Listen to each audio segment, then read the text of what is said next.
काळ. चालू भविष्यकाळाला इंग्लिश मध्ये काय म्हणायचं असतं? चालू म्हणजे काय?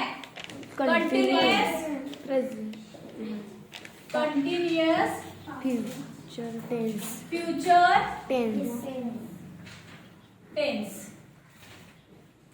म्हणजे चालू भविष्य काळ. पुढे बघा, चालू भविष्य काळ झालं, त्याच्यामध्ये वाक्य कशी येतील बघा. वाक्य कशी येणार आहेत? ती शाळेला जात असेल. शाळेला जात असेल. ती शाळेला जात असेल. ती आंबा खात असेल. बघा, ती शाळेला जात असेल. दुसरं वाक्य कोण सांगेल? ते सांग. ती विचार करत असेल. ती विचार करत किंवा तो विचार करत असेल. विचार करत असेल. ती विचार करते. ती विचार करते येणार नाही बाळ. ती स्वयंपाक बनवत असेल. Very good. मी काम करत ती असेल. स्वयंपाक बनवत असेल. ती स्वयंपाक ते वाचत असतील. ते वाचत असतील. स्वयंपाक बनवत मॅडम ते विचार करत असतील.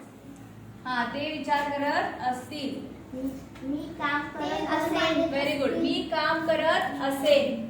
चौथं वाक्य असेल, मी काम करत असेल. मी काम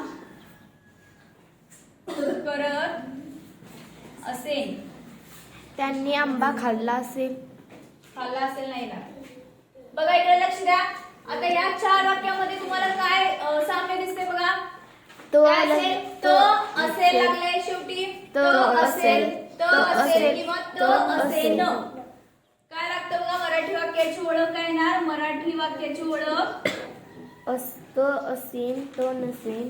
काय येणार सांगा? तो असेल. तो नसेल. तो असेल. आणि निगेटिव्ह जेव्हा आपण बनवतो तेव्हा काय होईल? तो नसेल. नसेल. तो नसेल तो असू. तो नसेल. किंवा तो असेल. असेल. तो असेल तो नसेल. आणि तो नसेल. तो असशील. तो नसेल. तो असशील आणि तो नसशील. असू नसू. तो असशील आणि तो नसशील. असतील. नसतील. तो असशील. तो नसशील. पुढं तो असू. तो नसू. तुम्हाला फ्युचर टेन्स समजतो हा, जे भविष्यात आपण घडणार आहेत त्या गोष्टी हा. पुढं हे आता फॉर्मेशन बघा. फॉर्मेशन म्हणजे काय? रचना. फॉर्मेशनच्या आधी याच्यामध्ये टू बी ची रूप वापरली जातात. टू बी ची रूप काय वापरलं जातं याच्यामध्ये? टू बी चे रूप will be. Will be. Will be. Will be. Will be म्हणजे असेल. असेल असा त्याचा अर्थ होतो विल बी म्हणजे हा. फॉर्मेशन बघा बघू. Subject plus will be. Subject plus will will be be plus verb आणि आयएनजी लागतो. Subject plus will be plus verb ING. Subject plus will be plus verb ING plus काय येणार? Object. काय येणार? Plus object. बघा कसं होईल वाक्य आता या फॉर्मेशन नुसार. फॉर्मेशन नुसार वाक्य कशी येणार बघा.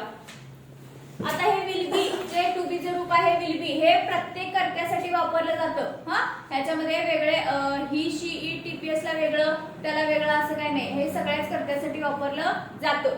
आता बघा, ती शाळेला जात असेल हे वाक्य आपल्याला इंग्लिश मध्ये बनवायचं आहे. कसं बनवायचं? She will be going. She will be going to school. Full stop. समजलं? She will be going to school. आता हे निगेटिव्ह वाक्य कसं बनवायचं सांगा बघू. ती शाळेला जात नसेल. कसं होणार? दुसरं निगेटिव्ह वाक्य नकारार्थी. ती शाळेला जात नसेल. आता नसेल कसं होणार सांगा बघू. She will not be going to school. किंवा she won't be. Will not च काय होतं सांगा बघू. Short form won't. काय होतं? ओंट. ओंट चं स्पेलिंग बघा. ओंट. won't be. हा will not चं काय होतं won't. She will not be going to school. ती शाळेला जाते का? will she be going to school. आणि ती शाळेला जात नाही का? will not she be going to school. पुढचं तो विचार करत असेल तो म्हणजे he will be काय विचार करणे thinking